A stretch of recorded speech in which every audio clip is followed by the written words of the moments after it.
In the 8th edition of Statistics for Behavioral Sciences, Gravatter says that a repeated measures t-test is used for hypothesis testing, evaluating the mean difference between two sets of scores obtained from the same group of individuals.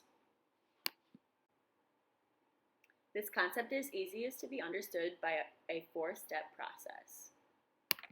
To understand this concept, we're going to use an experiment from Gravatter.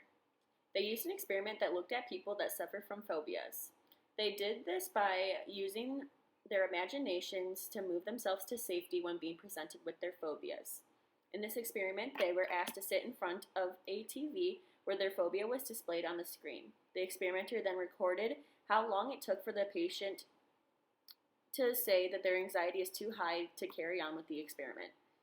The patient was then instructed to go to their happy place to calm themselves down. After they were able to calm themselves down, they were asked to sit in front of the TV again and record to see if their happy place was a form of treatment from the phobia.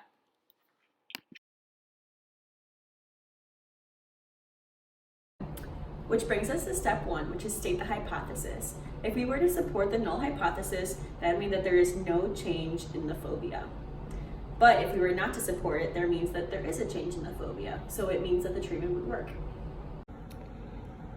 In this experiment, we used 7 patients. We then measured the time before the imagination, the time after the imagination, and then we calculated the difference between the two.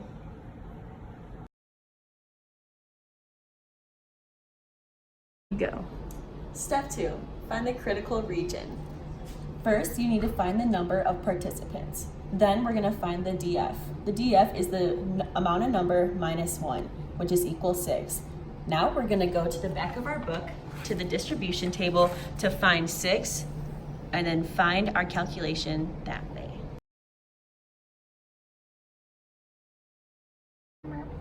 Step 3, calculate the t-statistic.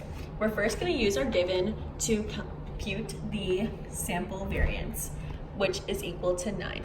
Next, we're going to compute the estimated standard error, which is the SMD, which is equal to 1.134. Finally, compute the value for the t-statistic, which is t is equal to 7.05.